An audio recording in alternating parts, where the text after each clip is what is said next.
Nós estamos numa época tradicional, num final de semana, de uma data em que o mundo religioso trata de maneira muito especial. E é muito comum a dúvida, o questionamento das pessoas sobre o posicionamento do Espiritismo sobre a paixão do Cristo, sobre a Páscoa, a chamada ressurreição. Vejam, primeiramente, o Espiritismo é uma ciência, o Espiritismo não é uma religião.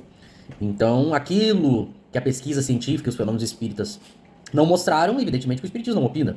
Por isso que não é toda questão religiosa, assim como não são todas as questões de nenhuma área, o Espiritismo não tem opinião para tudo, porque está fora da sua alçada. O Espiritismo não trata de questões particulares das religiões. Esse é o primeiro ponto. O segundo ponto é que toda a lógica que embasa, ou a dita lógica que embasa tudo que se trata dessas datas, para o Espiritismo não tem nenhum sentido. Né? Primeiramente que um espírito puro, num mundo de provas e expiações, onde tem espíritos imperfeitos, maus, é evidentemente que um espírito, a partir do momento que começa a divulgar ideias e age como um espírito puro, ele não vai durar muito tempo. Por isso o próprio simbolismo, né, da ovelha no meio de lobos.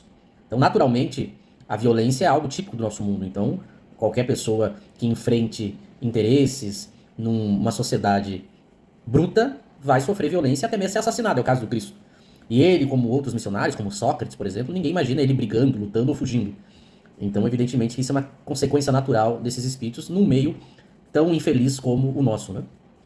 E sobre a questão da ressurreição, então, nem se fala, porque para o Espiritismo não houve ressurreição.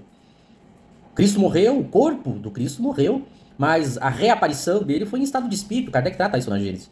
O que aconteceu com o corpo, o Espiritismo também não trata. Mas a questão é que após a morte do corpo, Cristo no nosso meio foi em forma de espírito, né? Aparecendo para as pessoas, mas não mais com corpo físico. Por isso essas datas não dizem respeito ao Espiritismo. Os espíritas, evidentemente, devem respeitar, mas do ponto de vista de lógica, de crença, de teoria, nada temos a ver com isso.